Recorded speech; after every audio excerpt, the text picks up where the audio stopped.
Et salut à tous. Alors aujourd'hui, une vidéo qui n'est pas une analyse de game, mais plutôt euh, un concept qui consiste à essayer de comprendre comment bien analyser une position pour pouvoir trouver son futur move. Voilà. Euh, donc ici, on a une position faite en partie en Global League, d'accord, donc en ranked, par deux excellents joueurs. Ok, c'est un match-up miroir, adhère, mais tout ce qu'il y a eu avant n'a pas d'importance. Tout ce qu'il y a après n'aura pas non plus d'importance. En tout cas, dans le concept de cet exercice-là. Tout ce qui a de l'importance, c'est cette position actuelle et rien d'autre. Alors je vais vous laisser quelques minutes, d'accord. Vous pouvez mettre la vidéo sur pause, j'attends, voilà. Et regardez bien cette position.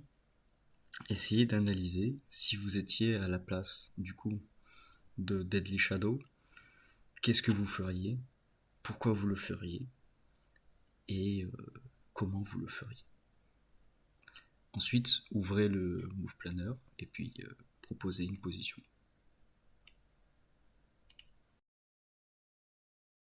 À mon tour d'analyser la position, euh, et je vais essayer, je l'espère, de vous démontrer qu'il existe un lien très profond entre la stratégie et la tactique.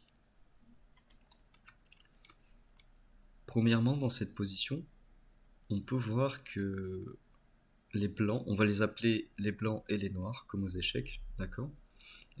Et je vais partir du principe que je suis les noirs, comme vous êtes parti du principe que vous étiez les noirs. Et rien d'autre n'existe pour le moment dans cette analyse.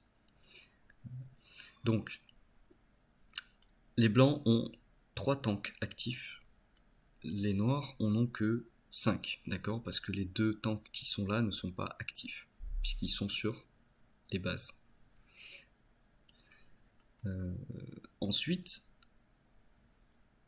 ici et ici, il y a des faiblesses, d'accord. Alors, du coup, les blancs ont fait deux erreurs, une erreur tactique et une erreur stratégique. L'erreur tactique, ça a été de placer l'artillerie juste à côté d'une ville, d'accord, permettant une attaque très puissante sur l'artillerie sans contre-attaque possible. Et la deuxième, ça a été d'exposer l'anti-aérien à un tout HKO, donc à une destruction euh, inévitable, sans derrière créer de nouvelles anti-aériens. Ça veut dire quoi? Ça veut dire que les hélicoptères ici, mes hélicoptères du coup, ne sont attaquables que par d'autres hélicoptères. Et de plus, l'anti-aérien ici, s'il est conservé, n'est attaquable que par 3 tanks. D'accord. Ce qui veut dire que il y a une possibilité ici d'avancer, d'accord, sans se faire contre-attaquer très fortement. D'accord. Il suffit de mettre les hélicoptères assez loin et de protéger suffisamment l'anti-aérien pour qu'il ne se fasse pas attaquer par des tanks. Et dans ce cas-là, cet anti-aérien sera invulnérable aux 6 hélicoptères. D'accord. Donc ici, la configuration va s'orienter autour de l'anti-aérien. Et c'est comme ça qu'il faut partir. Souvent, vous partez de certains concepts, comme je le fais là, et après, vous orientez votre analyse et votre pensée autour de ce truc-là. Donc, l'anti-aérien, ici, euh, est invincible, seulement s'il n'est pas attaquable par un tank. Ce qui veut dire que je dois lui trouver quelque chose d'utile, un positionnement utile, sans qu'il puisse se faire attaquer par un tank. Alors j'ai bien ma petite idée, mais on va quand même réfléchir un petit peu plus. Alors ensuite, est-ce qu'il faut utiliser le super pouvoir ou le pouvoir? Le mieux ici, c'est d'utiliser le pouvoir et de ne pas utiliser le super pouvoir. Pourquoi? Parce que si j'utilise le super pouvoir, je ne vais pas maximiser au maximum, du coup, l'efficacité de ce super pouvoir. Pourquoi? Parce que ces deux tanks vont juste venir un peu plus vite en renfort, mais vu que c'est une petite map, les plus 2 de mouvement ne sont pas vraiment utiles. Et en contrepartie, En bas, le plus 2 de mouvement n'est pas nécessaire puisque de toute façon, il y a une infériorité numérique. Et ici, le tank n'a pas d'attaque potentielle, même avec plus 2 de mouvement. Vous avez vu que les blancs ont bien shield et n'ont laissé que les hélicoptères attaquables par les tanks. De plus, les hélicoptères, parlons-en, ils sont à max range, c'est-à-dire à 9 cases, d'accord, d'un autre hélicoptère, donc 6, 7, 8, d'accord, ce qui veut dire qu'ils ne peuvent pas être attaqués, même en utilisant le super pouvoir. Donc ici, si j'utilise mon super pouvoir, il va être utile uniquement que pour très peu d'unités, d'accord, et du coup c'est pas rentable de le faire. En revanche, le pouvoir d'Ader, c'est utile de le faire. Pourquoi? Parce que déjà la barre, elle est chargée au maximum. Ce qui veut dire que si vous consommez un peu de votre barre, dans 2 tours, en fait, bah, vous allez pouvoir la recharger. D'accord? Et ça, c'est utile. Plutôt que d'avoir une barre full qui ne sert à rien. D'accord? Ça, c'est un problème d'avoir une barre chargée au maximum. Et parce que plus vous attendez à utiliser votre super pouvoir, plus en fait vous faites des fights en perdant quelque chose que vous aurez pu avoir en plus. C'est-à-dire un chargement de pouvoir, qui est une ressource. Hein. C'est un peu comme si vous aviez une limite en termes d'argent et que vous attendiez à chaque fois avant de l'utiliser. Vous voyez la comparaison, c'est-à-dire que vous perdez en efficacité en fait. Donc c'est important d'avoir ça en tête, mais il ne faut pas non plus waste, donc perdre totalement son super pouvoir. D'accord? Donc là, le compromis, c'est d'utiliser le pouvoir. Parce que ça va vous permettre de le recharger plus tard, et en même temps, d'avoir aussi un bonus de mouvement, et d'attaque et de défense, qui va être important pour les touches KO, et même après pour la contre-attaque, pour la minimiser. Donc ici, on va utiliser le pouvoir de Ader. Et donc, on peut partir du principe qu'il y aura 7 de mouvement pour les tanks, pour les hélicoptères, et 4 de déplacement pour les fantassins. Alors, je ne perds pas de vue mon objectif. Hein. Ne jamais perdre de vue son objectif que vous avez eu pendant la phase d'analyse, c'est-à-dire que cet anti-aérien doit être le héros de ce tour-là, c'est-à-dire qu'il ne doit pas prendre de contre-attaque. Ou alors une contre-attaque très minime. Pour cela, il y a 2 possibilités, soit je le laisse derrière, soit je l'utilise pour attaquer une pièce qui, de toute façon, ne pourra pas se faire contre-attaquer derrière. Donc ici, déjà, premièrement, il faut que je touche KO l'anti-aérien ici et que je punisse. Donc je vais le faire en direct. D'accord? Donc ce tank-là va aller 1, 2, 3, 4, 5, 6, 7 ici. J'attaque en premier en passant par la forêt. D'accord? Pour que tout simplement minimiser les dégâts déjà de l'anti-aérien sur le tank, mais aussi parce que si je place mon anti-aérien ici pour attaquer sur la ville, il faut que je puisse shield avec le maximum avec un tank qui a le maximum de points de vie ici. Donc là, je vais le tout HKO avec lui, qui est un peu plus loin. Ok. Alors maintenant, il faut que je tout HKO cette infanterie ici. Donc déjà, je peux y aller avec l'infanterie là, ce qui est pas mal. Hein. Le pouvoir d'Ader m'a permis de faire un tout HKO avec une infanterie, donc c'est assez safe. Ensuite, la question c'est est-ce que j'y vais avec l'hélicoptère ou est-ce que j'y vais avec l'anti-aérien? Sachant que l'anti-aérien, il doit être protégé, donc il faut pas qu'il puisse se faire attaquer par un tank derrière. Alors la réponse est pas si évidente que ça, mais au moins on se pose la bonne question. Je pourrais y aller avec l'hélicoptère ici, d'accord, taper ici et l'infanterie aussi. Le problème de faire ça, c'est que un hélicoptère va faire beaucoup de dégâts, par exemple celui-là va faire beaucoup de dégâts, 1, 2, 3, 4, 5, 6, 7 avec le pouvoir, d'accord, va faire beaucoup de dégâts sur l'autre hélicoptère. Et ça m'arrange pas trop quand même, parce que j'aimerais bien qu'il soit full life cet hélicoptère. Bon, alors si j'y vais avec l'anti-aérien, qu'est-ce que ça change? Eh bien ça change que l'hélicoptère ne va pas faire de dégâts sur un anti-aérien sur une forêt. Et par contre, il y a l'artillerie qui peut taper ici. Mais si l'artillerie tape sur mon anti-aérien et qu'elle a plus trop de points de vie, elle va pas faire beaucoup de dégâts. D'accord? Par exemple, si je tape le tank, d'accord, va taper l'artillerie sur du coup avec le pouvoir, ce qui veut dire qu'il va lui faire 5 points de dégâts et en moyenne 4. Bon, je vais partir du principe qu'elle en a 5. D'accord? Si elle a 5 points de vie, combien elle va faire sur mon anti-aérien qui est sur une forêt avec le plus 10 de défense? Voilà, 3 points de dégâts. Ce qui veut dire que mon anti-aérien reste à 7 points de vie quand même. Donc c'est suffisant. Perdre 3 points de vie sur un anti-aérien, c'est mieux que de perdre 6 voire 7 points de vie sur un hélicoptère. D'accord? Même si l'anti-aérien est plus important que, que l'hélicoptère. Ce qui compte, c'est qu'il soit suffisamment haut en points de vie pour qu'il puisse être une menace par rapport à ce qu'on a dit tout à l'heure et à notre analyse. Donc ne jamais perdre de point de vue son objectif. Donc là, je peux y aller avec l'anti-aérien, d'accord? Et du coup, je dois tout HKO ici. 1, 2, 3, 4. Boum, lui, il dégage. Donc ensuite, là, je peux attaquer l'artillerie avec le tank. 1, 2, 3, 4, 5, 6, 7. 1. Et donc faire 5 points de dégâts. Je prends toujours les dégâts minimum. Alors maintenant, là, c'est pas suffisant, d'accord? Parce que lui, il est pas assez bien shield quand même. Je peux aller ici, 1, 2, 3, 4, 5, 6, 7, et je peux même détruire l'artillerie ici, en fait. Alors, est-ce que c'est une bonne chose de détruire l'artillerie ici et d'exposer mon hélicoptère? Je ne sais pas, mais je pense que non. Par contre, ce qui est sûr, c'est qu'il faut que je puisse shield ici mon tank. Hein, vous voyez, parce que si jamais il arrive à tout HKO le tank ici, avec l'artillerie plus un tank ou un hélico, il pourra attaquer mon anti-aérien. Et ça, je veux pas. Donc, je vais faire un mur. Pour cela, on va utiliser cette infanterie-là et celui-là. D'accord? Donc, comme ça.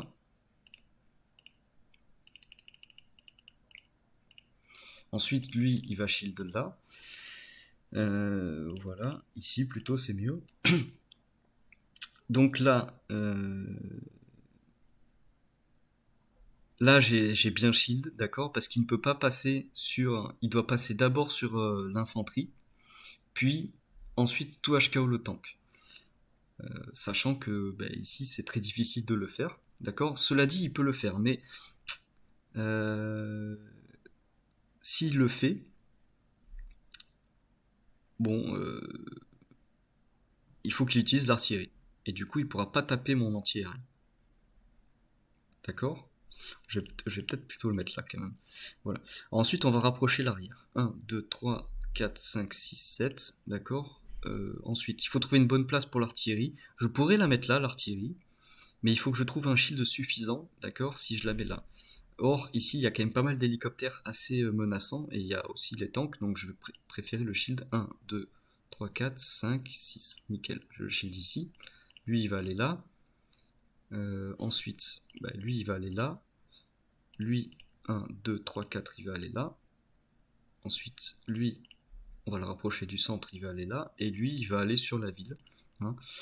C'est pas grave, hein, s'il use 2 hélicoptères pour détruire une infanterie située sur une ville, c'est loin d'être très grave, parce qu'il y a de la contre-attaque derrière. Alors maintenant, la grande question. Déjà, là, il faut pas qu'on ait une infériorité numérique. Donc, lui, il va aller sur la montagne. 1, 2, 3, 4, 5, 6, 7. Lui, je vais donc le mettre là. Lui, je vais le mettre 1, 2, 3, 4, 5, 6, 7. Lui, je vais le mettre sur la forêt. D'accord? Et lui, il va descendre aussi. 1, 2, 3, 4, 5, 6, 7. Il va aller là. Je rapproche quelques infanteries pour protéger cette ville-là, qui est le seul point de menace des Blancs.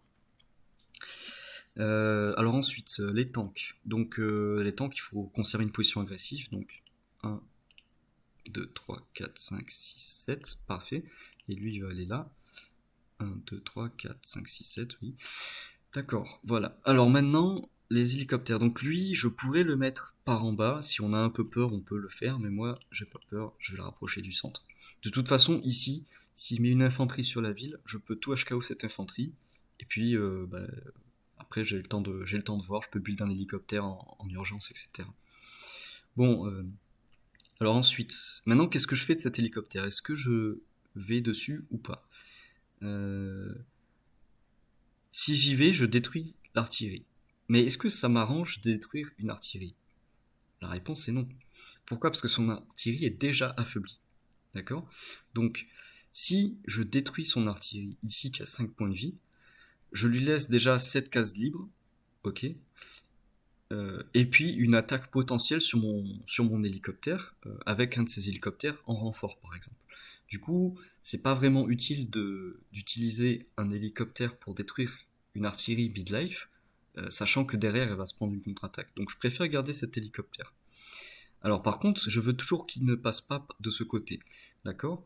1, 2, 3, 4, 5, 6, 7. Si je mets l'hélicoptère, je peux le mettre derrière. Alors lui déjà, on va le mettre là. 1, 2, 3, 4, 5, 6, 7.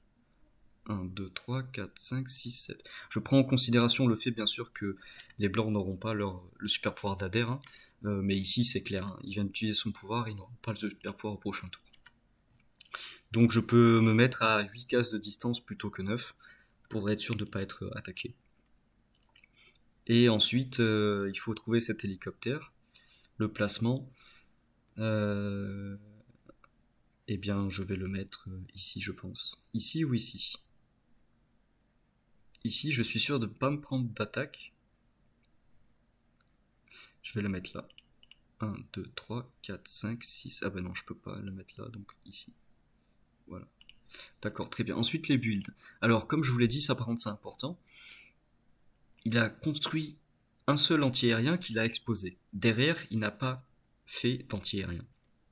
D'accord? Il possède, donc les blancs possèdent 6 hélicos et uniquement 3 tanks.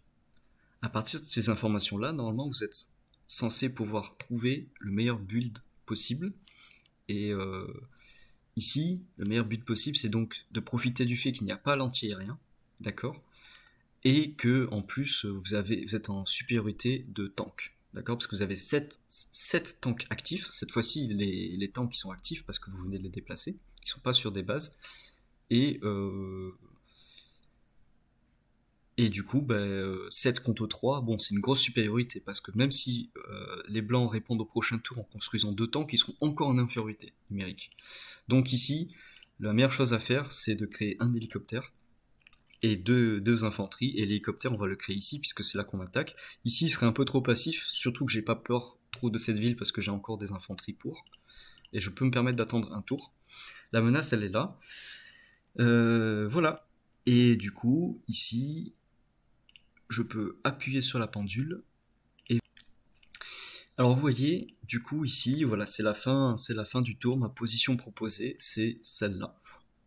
Vous pouvez la comparer par rapport à la vôtre, sachant que ça ne veut pas dire que la mienne est meilleure, attention. Hein. Mais voilà un exemple de position. Comment gérer une, une position de cette sorte-là, comment réfléchir un peu la démarche à faire, etc. Il est très important par contre, quand vous faites le move planner, de considérer l'attaque minimum. D'accord? Donc ici. Pourquoi? Parce que sinon, vous pouvez avoir tout simplement des surprises. D'accord? Donc considérez toujours l'attaque minimum pour ne pas avoir de surprise. Dans de très rares cas, vous pouvez considérer l'attaque moyenne, d'accord? En prenant par exemple ici l'attaque moyenne, d'accord, ça serait entre 32 et 33, donc 32,5. D'accord. Donc le problème de faire ça, c'est que souvent ça n'arrive pas. En moyenne, ça va arriver, mais il faut que vous ayez suffisamment d'attaques. Et en fait, je vous conseille de faire ça uniquement quand vous prenez en compte des attaques qui ne sont pas nécessaires, c'est-à-dire pas de tout HKO, mais que vous voulez plutôt faire des dégâts globaux pour maximiser votre barre de pouvoir. D'accord. Ici, il n'était pas question de charger sa barre de pouvoir avec Adder, donc c'est pour ça que je n'ai pas employé cette stratégie-là. Peut-être que nous le verrons dans une future vidéo. Voilà, donc je vous remercie pour avoir regardé cette vidéo et à plus.